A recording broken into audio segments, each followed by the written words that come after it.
The federal government's passenger security fee is a total scam. It's $1 billion bait and switch collected off of hardworking American air travelers, $11.20 at a time. And for my constituents and Americans watching at home, in the name of aviation security and 9/11 airport security, you get charged $5.60 for every one-way trip you take, $11.20 for a round trip for every airplane ticket.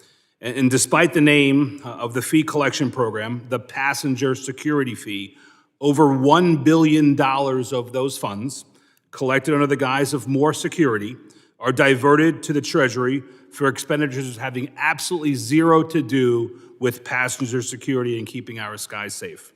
It's a bait and switch scam perpetrated by our federal government, and hardworking and unknowing Americans are the victims. And to use September 11th to perpetuate the scam is especially offensive, especially for a New Yorker like myself. As part of the FY24 appropriations bills, about 1/3 of the diversion will go back to the Department of Homeland Security. It's a start, and it's a step in the right direction, but it's surely not enough. The entire diversion must end, and that revenue should only be utilized by the TSA. Thank you for being here, sir. I appreciate your input. It's always valued by the committee. My first question is this. In the absence of the full passenger security fee revenue, and due to its diversion, how has the TSA managed the inherent risks to airport security? Sir, it's very hard to do that, and what you see are technology investments that we know we need to make. We need to have better X-ray technology across every single checkpoint in every airport in the country. We can't do that. We won't get that done until 2042.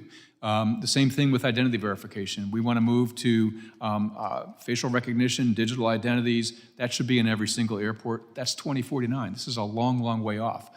You heard Mr. Carter talk about the canine reimbursement program. We can't fund that because our top line is not there. We had to pull back law enforcement. This is Police Week. We had to pull back law enforcement officer reimbursement programs because of top line constraints. I agree with you 100%. That $1.6 billion was intended for aviation security. It ought to go to aviation security. And when that diversion ends, and I really hope it does, that it increases the top line of TSA by that amount. Would our skies be safer if we didn't divert, if the federal government did not divert the funds? Without question.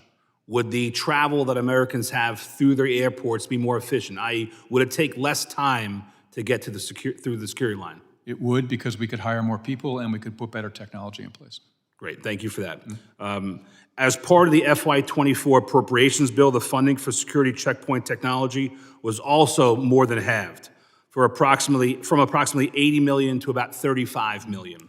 And last year, the TSA told this committee that based on past, present, and current projected funding, it's not until, like you just said, 25 years from now, in 2049, that TSA will meet full operational capability for credential authentication technology machines. And 18 years from now, in 2042, we will meet the standard for checkpoint property screening systems, including computing tomography. And that was with more than double the funding that was appropriated in the FY24 bill.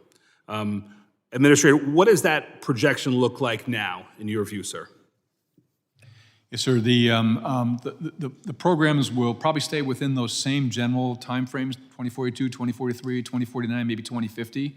But it's just crazy late. I mean, when you're looking at 20 plus years, that's a long, long time to wait. I would highlight for you too that the CT investment is designed to help us detect very low sizes of explosive, critical to the security of the system, and that needs to be done on an accelerated basis. The other thing I would offer very quickly is our R&D budget was also halved. And so your future capability development is not at the pace that it needs to be at. So in contemplation of the passenger security fee being improperly diverted, if it wasn't diverted, and those two metrics you provided not meeting your goals until 2049 and 2042, if those funds were not diverted and they were used for their intended use, what would you say about those timelines? They would not only shift to the left from 2049 and 42 respectively, about how far would they shift to the left, if you know? Well, they would shift by about 20 years to the left. I mean, you go from the 2040s into the late 2020s. And it would allow us also to do a lot of other things that we just can't even contemplate doing right now with our budget constraints. Thank you. I have just a few seconds left. I want to say thanks for being here and informing us on these important issues. There seems to be bipartisan interest in getting this right. We've certainly identified the issue. Now it's a matter of ensuring that we account for not only passenger safety, but the efficiency they go through the airport and plug in holes in our budget. And your testimony today, sir, is valuable to that. And I want to say thanks. Thank you, sir. Appreciate your support.